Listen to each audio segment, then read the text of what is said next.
Assalamualaikum warahmatullahi wabarakatuh. Apa kabar anak-anakku semuanya? Semoga kalian selalu dalam keadaan sehat walafiat. Amin amin ya robbal alamin. Baik, pada pertemuan kali ini kita akan belajar pelajaran sejarah kebudayaan Islam bab 3 tentang Fathul Makkah dan akhir hayat Rasul. Sekarang kita akan membahas pembelajaran 1, yaitu Fathul Makkah.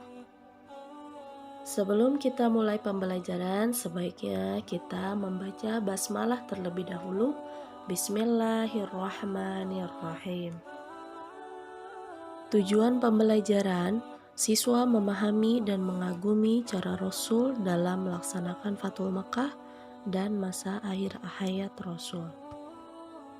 Fathul Makkah artinya penaklukan kota Mekah atau pembukaan kota Mekah oleh kaum muslimin yang dipimpin oleh Nabi Muhammad SAW. Fathul Makkah terjadi pada bulan Ramadan tahun 8 Hijriah atau bertepatan dengan bulan Januari 630 Masehi. Kenapa terjadi Fathul Makkah? Fathul Makkah terjadi karena orang-orang kafir Quraisy telah mengkhianati perjanjian Hudaybiyah. Apa sih perjanjian Hudaybiyah itu? Perjanjian Hudaybiyah adalah perjanjian perdamaian antara kaum muslimin dan kafir Quraisy. Nah, salah satu perjanjian itu yaitu diantaranya kaum muslimin dan kaum Quraisy tidak boleh mengadakan peperangan selama 10 tahun. Kisah Fathul Makkah. Rasulullah membawa pasukan tentara sebanyak 10.000 orang. Setelah itu keadaan ini diketahui oleh pemimpin kafir Quraisy, yaitu seperti Abu Sufyan dan Abbas. Nah, mereka merasa khawatir. Mereka takut kalau orang-orang Islam itu menyerang kota Mekah karena mereka mengetahui keadaan kaum muslimin membawa pasukan sebanyak 10.000 orang. Kenapa demikian?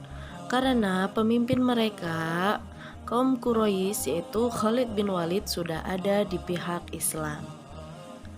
Nah, dengan keadaan seperti ini, maka si Abbas itu mengajak Abu Sufyan untuk menyerah saja kepada Rasulullah. Dengan perasaan yang ragu, mereka pergi ke hadapan Rasulullah dan menyatakan keislamannya.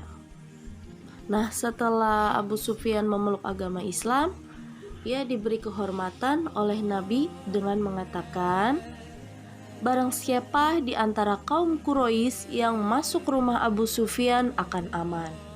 Barang siapa yang masuk Masjidil Haram akan aman, dan barang siapa yang menutup pintunya akan aman pula."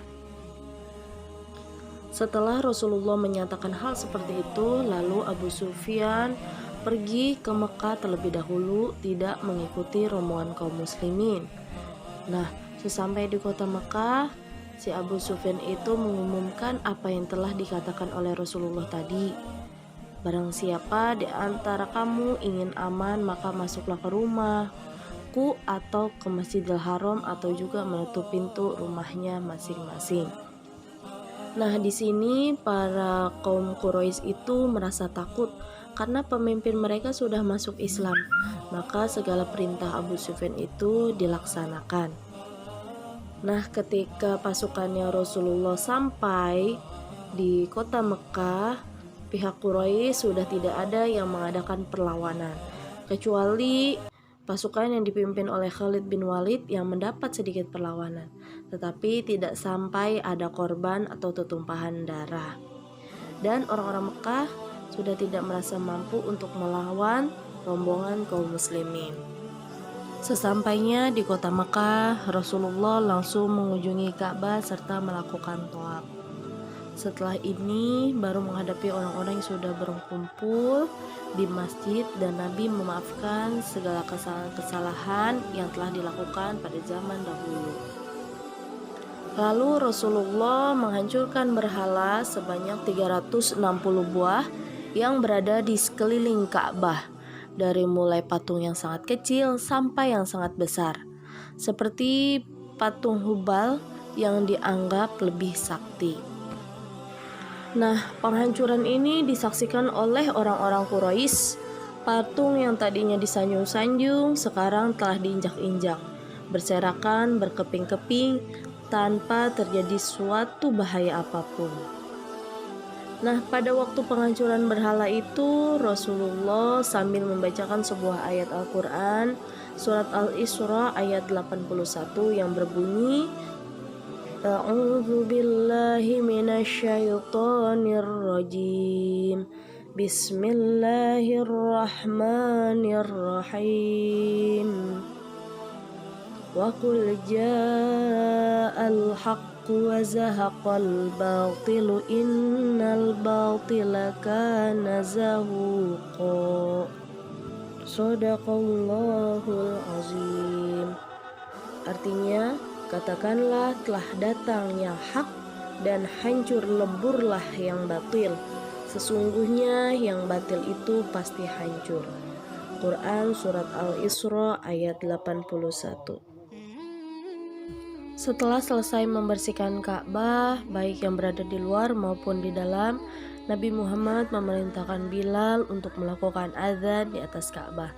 Kemudian umat Islam melakukan sholat bersama-sama yang diimami oleh Rasulullah SAW. Kemudian pada hari itu berbondong-bondonglah penduduk Mekah, laki-laki dan perempuan, tua, muda, semua menyatakan keislamannya di hadapan Rasulullah SAW. Wallahu a'lam bishawab. Selesai pembahasan kita pada hari ini, semoga bermanfaat. Wassalamualaikum warahmatullahi wabarakatuh.